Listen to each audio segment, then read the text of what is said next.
David, you are not an adult. You are not grown. You are very immature.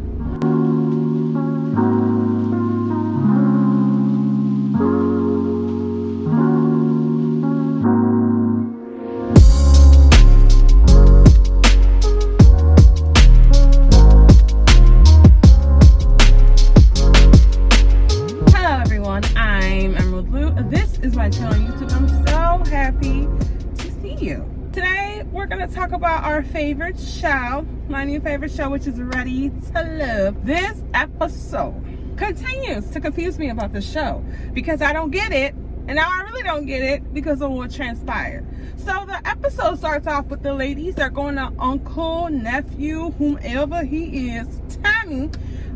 They're driving up to his house that he shares with his wife, Jacqueline.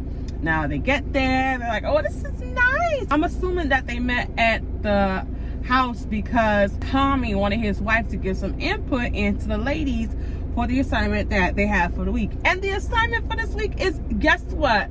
I want you to introduce your number one to your ex. Now, if I was put in this situation, what would I do? Which ex would I choose? I know which one I'm not going to choose because he was an ass. I think I know the one I would choose if I was put in this situation. And he's from 10 years ago. we still good. We still friends on Facebook. We follow each other on Instagram. We don't talk. But he would say some good things about me, I think. You know. And he would have my best interest. Yes, for sure. Yeah. Okay. What about you? Do you have an ex that you'd be comfortable enough to introduce to your noble if you're put in a situation? Because you know, we have some good ones and some bad ones. The screen is dark. Nisha and her ex is David, and they meet up with Joel. Now, when they meet up, you know, if you look really close, you can see when Joel walked in the door, David was like, and I was like, ooh. But their meet up at the restaurant was really nice. Joel asked David if Vernasia's cleanliness, and he's like, no. And I'm like, you know, and also David asked Joel if he's a jealous type because Vernasia got some fans. So Joel, you ain't the only one that got fans. Vernasia got fans too because she fine. Vernasia did mention that this is not the first time that David has met a new guy of hers. So that lets you know they're comfortable. And I wonder if he's probably a father of one of her kids, but I don't know. Joel and Vernasia had a communication issue in which they were supposed to meet up, and Vernasia was waiting on Joel. He never texted or called. So she waits a little bit and says, so, you know, what's going on? And he said, well, if I didn't say nothing, you should have known that the plans changed. It's not even about communication. That's respect. And I think I don't know if this is the argument that they had that made Joel pick Kyra the last episode, but if this is the reason why he was mad, that's dumb. Or it's either that, or maybe they had a different communication or a different conversation that didn't end so well, and then in return he did what he did by not meeting up with her and then saying, oh, well, you should have known. But that's not cool. Like, if I'm waiting on you and we're supposed to go somewhere and do something and meet up somewhere, and I'm like, it's not even, oh, I forgot, oh, my bad, you should have known. Joel, you full of shit. Okay. Joel says he liked the fact that David was neutral because he didn't take one side or the other side. He took both sides and made points towards the both of them. So, you know, then he leaves, and I don't remember really much what David said about Joel, but I guess their date went good. Then we go and see Alexis, and her ex is Joseph from the Bible. Yes, Mary and Joseph. Okay. All right, Joseph. Lay me down by the waters. Joseph. I hope I got the right person. One thing that Alexis said was that she appreciates being Ron's number one because that's something she didn't have in her past relationships, which is like, okay, now I can see why she takes that so seriously and why she keep pointing it out, because it makes her feel some type of way. Like, it makes her feel good about herself. Like, okay, I'm your number one. That means I'm somewhat important, but then it's not really that you're important. It's just that you're the number one chick in the process, not the number one chick in his life. But okay, I can kind of get it, but then at the same time, no, okay. Alexis tells us that her ex Joseph was a guy she was with before she met her husband. So this isn't the husband that was a pastor that she was married to. This is a totally different ex way before. And then she led him to his faith. So I guess in the sense of like, if you're going through something, being the person who like pray about it, you know, God will help you and Jesus will help you give your life or whatever, you know, okay, I can understand it now. You know, like, believe in Jesus and God will help you, and the Lord and the Father and the Savior would aid in someone seeing your faith a little different if you didn't really have faith in your faith. Ron comes over and he meets Alexis and Joseph at Alexis's home, and I don't know if Ron was nervous, but he, on this episode, I saw that he has kind of, like Alexis said, a condescending part of him, because he was like, oh, you're giving me Christian vibes or religious vibes. And he reiterated again, which he said before to Alexis, I am not that type. Like, I'm not gonna be over here on my knees praying with you on the edge of the bed. I'm not gonna be, you know, with you like having these conversations or whatever. He says I'll go out and do. I'm not gonna be praying. You're not about to have me changing my mind. And Alexis has to really know that. Ladies, when a man tells you something the first time, can we all just listen? Let's just listen. If he said, I don't want this, let's believe him, take it, receive it, and then we can either accept it or deny it. Let's stop trying to change these men, ladies. Let's not be like, I could change his mind. Take what he says and process it. Do what you may, but don't think he's gonna change, because he probably won't. What am I doing? I don't know. Okay. Ron tells us that he left the church. Something about the pastors, and you know how people think, like, you know, pastors are hustlers.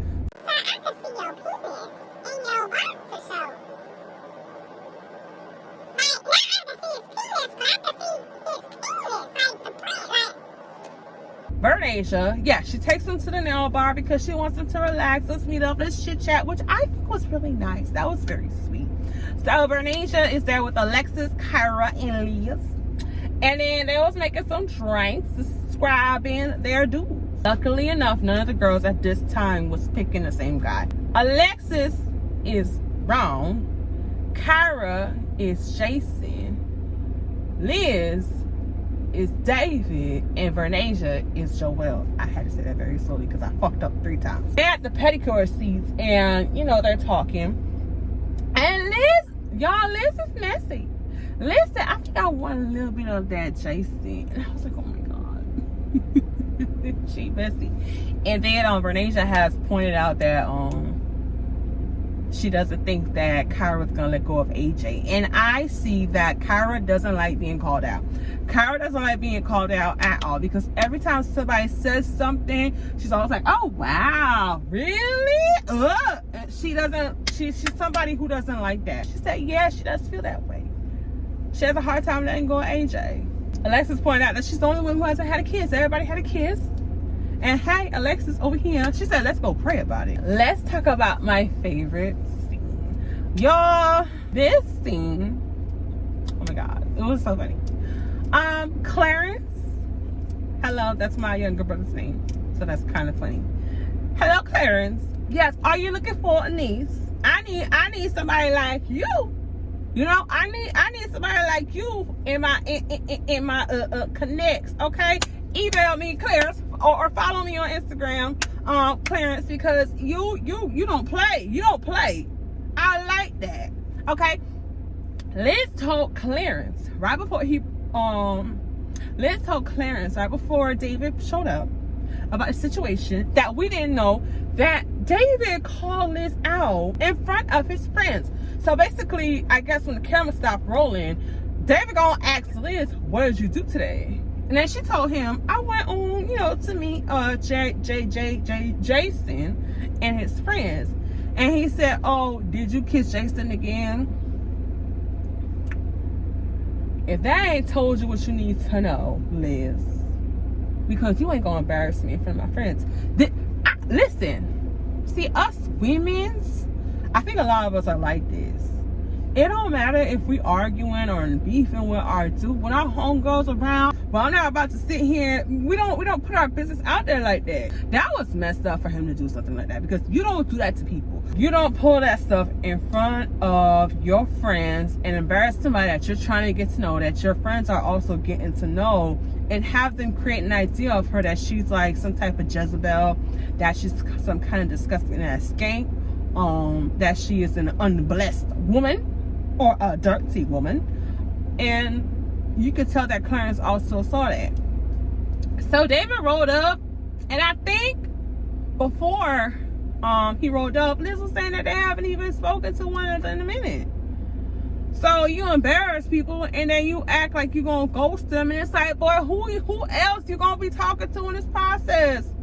Who like you in this process? Nobody. Wasn't he the one that Liz, because I don't think I watched this episode. I think Liz went on a date with him, and he was the one who said that he has to have control over the passwords and I forgot what I was saying. Anyways, so David pulls up. How are you doing? Okay. And Clarence was like, what's up, cuz? Oh my God, I almost forgot. Well, he was like, oh, what's going on here? I pull up and he's there and she's there, and I'm wondering, what is this? Hello. Then she's like, oh, this is my ex. And he's like, oh, your ex, eh? Is this a setup? Yeah, okay. And then Clarence was gonna talk to him and ask him a question, a couple questions about what had happened, because he wanted to understand him more. And then David was like, well, before you ask me some questions, I just want to know, when was the last time y'all was intimate? Again, you're putting forth this idea that you have created in your head that Liz is some type of Jezebel spirit. Because not only did you embarrass her in front of your friends by making it seem like she walking around here kissing on everybody, now you just met her ex. Some things you don't do, like if you want to ask that question, you could have asked it to her after. You feel me? Because we shouldn't be afraid to talk to people that we're dating, that we're with, about questions. I should be able to ask you questions, and you should be able to answer them. Because if I can't talk to you and you're supposed to be a partner, what is that? If you want to ask her that, ask her that after, when you're all alone. But in front of the man, bro, in front of the man, actually, I think he asked Clarence when the last time they were intimate, and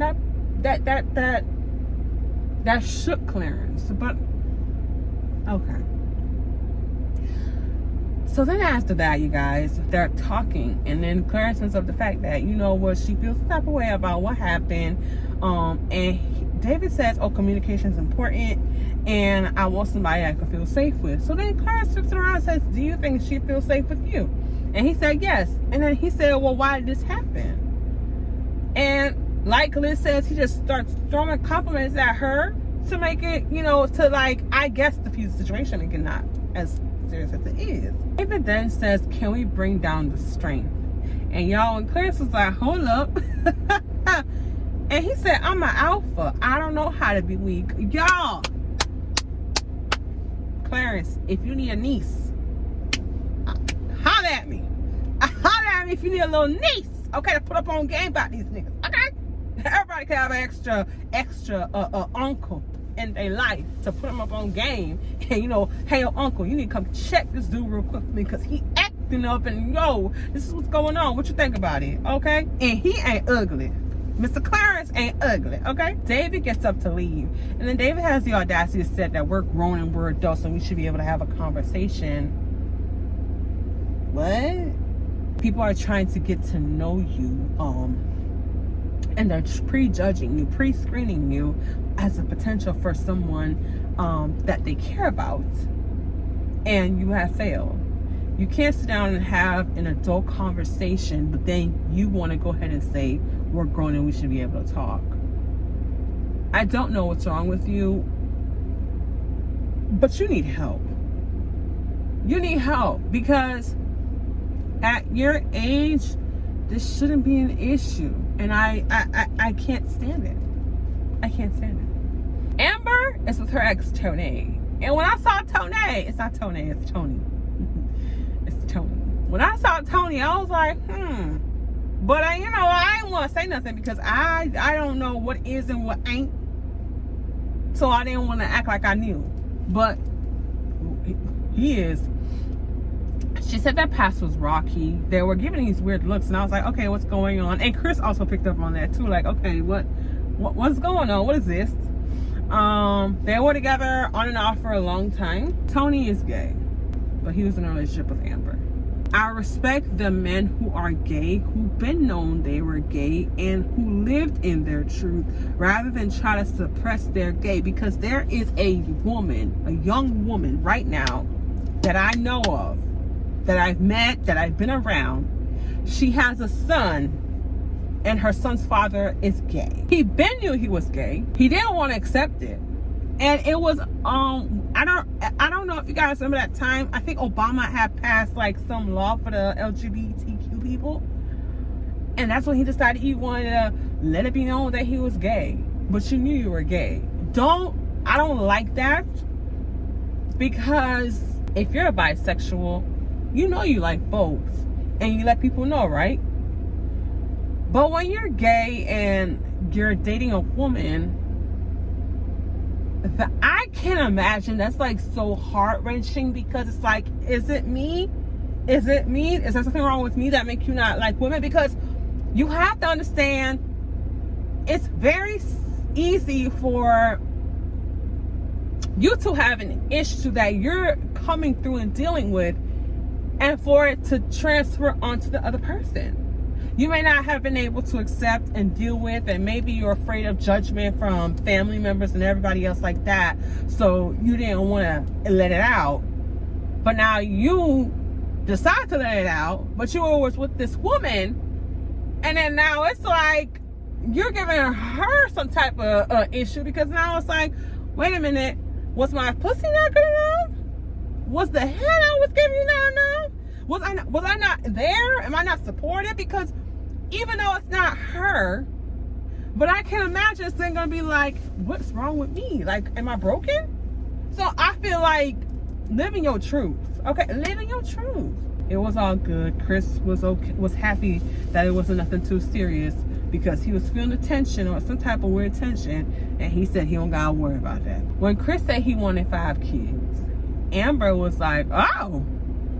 And then Tony was like, you cool with that? And then she was like, yeah, I'm open to it. And the look on Tony's face made me feel like, no, she's not. That's probably something that she was never okay with, or something she was probably not, willing to do. But she just quickly said, yes, I'm open to it. And she's like, oh, I'd rather be a mom than a wife. No. How quickly do you move to, I'm open to having 5 kids, and say I'd rather be a mom than a wife? I don't agree. I want to have the same last name as you and our kids. I don't want to be the oddball out over here filling out applications with the child's name. What's your name? And they're looking like, I guess she's in a married one. I won't be a part of the clique. Can we be the Jones or the Johnsons or the Williams? Not all y'all the Williams and I'm the Jones. So if something happens to you, the kid's gonna be fine, and I'm the outsider that's like, oh, I don't have nothing. That happened to my friend. Her father and her mother shared 3 kids together. And when he passed away, guess who got the money? The kids. She didn't get squat. Nada. At least if they were divorced, she might have got some, but she ain't getting none. Y'all be saying that y'all don't care about marriage. I'm sorry. I don't want you to be in a hospital and they're like, where's the wife? I'm the girlfriend. Oh, okay, then where's the mama? But I'm the girlfriend. We've been together for so long. Man, you gotta be married to make decisions. I'm gonna Google it and make sure it's correct. I want the last name. I want the benefits. I want There is a special, let me tell y'all something.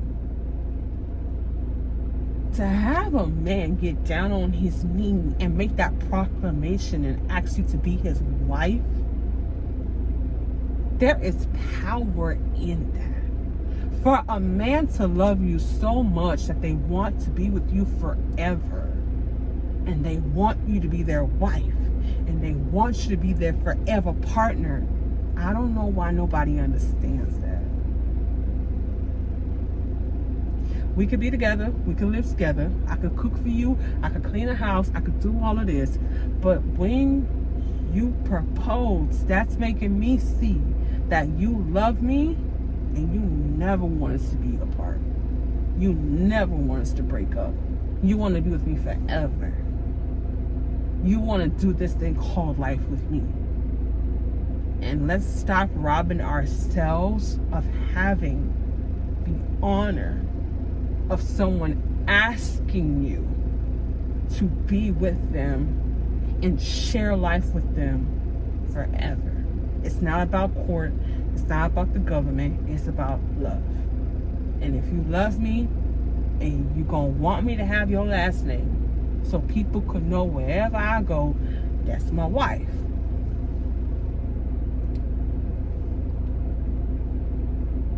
The two guys that Kyra is feeling are on a date with different girls. Kyra, you losing. How Kyra go from the MVP to the LVP, okay? AJ and Jason are on dates with other women. Alexis and AJ are paired up. Liz and Jason. And Jason's still being a creep.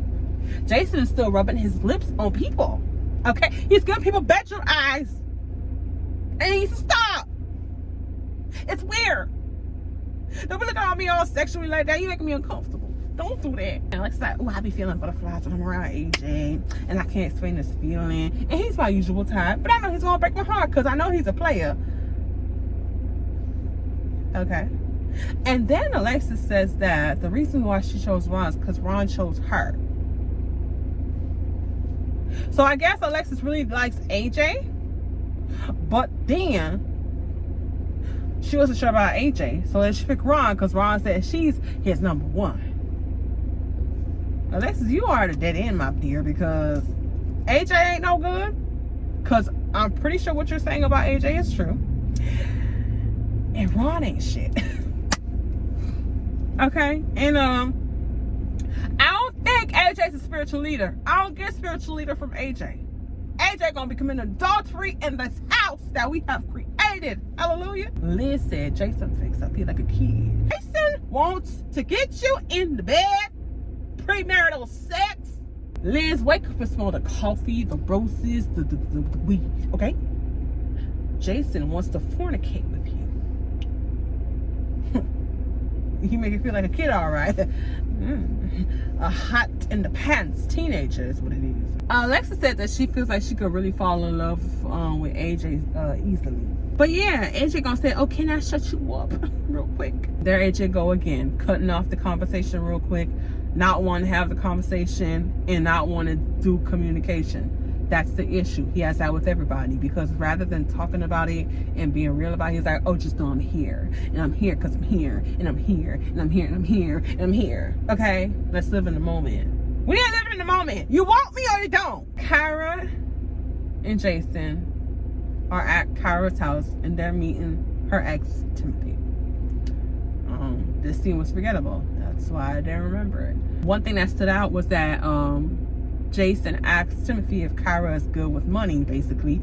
And basically Timothy was like, not really, you're gonna have to teach her. And of course, Kyra felt some type of way about that comment. Kyra don't like being called out. I'm telling y'all right now, peep this. Pay attention. Kyra does not like being called out. She was uncomfortable. Also, Timothy said that Kyra's not the type to let things go. And that's a red flag to Jason. We're back at Tommy and Jacqueline's house, okay? They're having some wine, okay? And they're having some plates of food, which is beautiful. That's nice. That was very nice.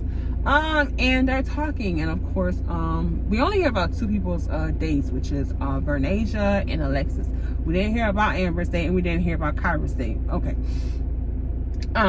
Alexis just pointed out the whole holy religious feeling thing. Again, I think that's the third time this episode, which is okay.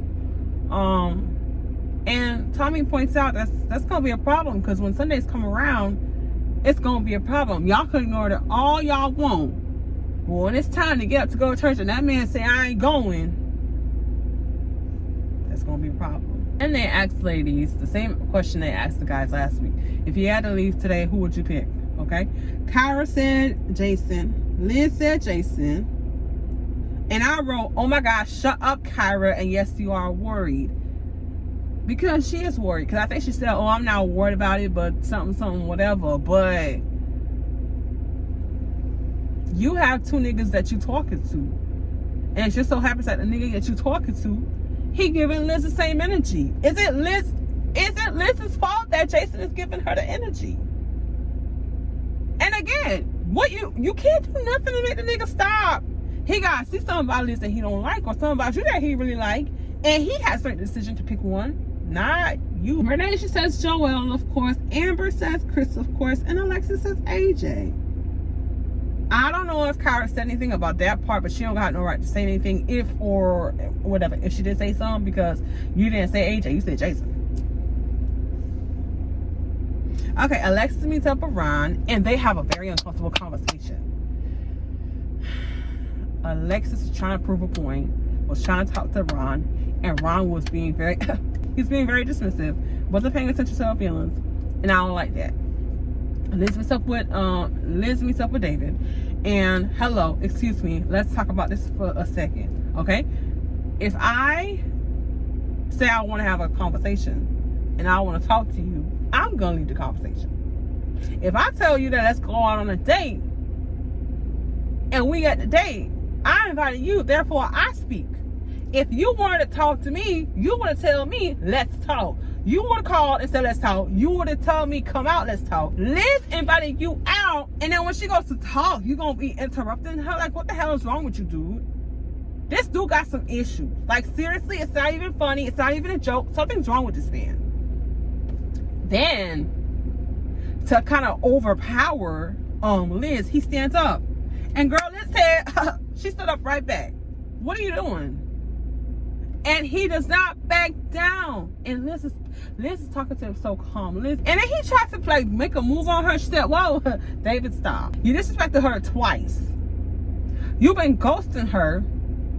Then she wants to meet up with you and talk. Now all of a sudden you want to act like let me talk first. No, bitch. And like she said, are you not a gentleman? Let me talk first. The fuck is wrong with David? Like, David, you need to go get checked out. You need help. Because there's no reason for you to not be a gentleman. Like, you're not a gentleman at all. Let's not forget, Ron said, there's something you can offer me. When she said you're condescending, yes he is. Because I don't know why he was being so defensive. Because Alexis was just trying to talk to him and have like a real conversation with him. And I get turned off really easily. Again, I'm a Taurus. I don't know if that has anything to do with it. And I quickly get offended. And I quickly be in my feelings. And there's some things that I wouldn't be able to deal with. And when people say stuff to me, or especially a person I'm with says something to me that I don't like, it makes me feel uncomfortable and feels like they're slightly disrespecting me, and my head, we're broken up already. These niggas got issues. Joel thinks he was supposed to read his mind. David has issues all over. Ron is condescending. AJ is a playboy stuck in his ways and thinks that he's the one to be chased. And Jason is a pervert. So yeah, ready to love. None of these niggas is ready to love because they all got issues. I don't know where the hell y'all found these men at. These niggas got issues, okay? Thank you for watching this video. I hope it's not too long. Please don't forget to like, comment, and subscribe to my channel. And I hope you come back for more Emerald Louu, and I'm out. Peace.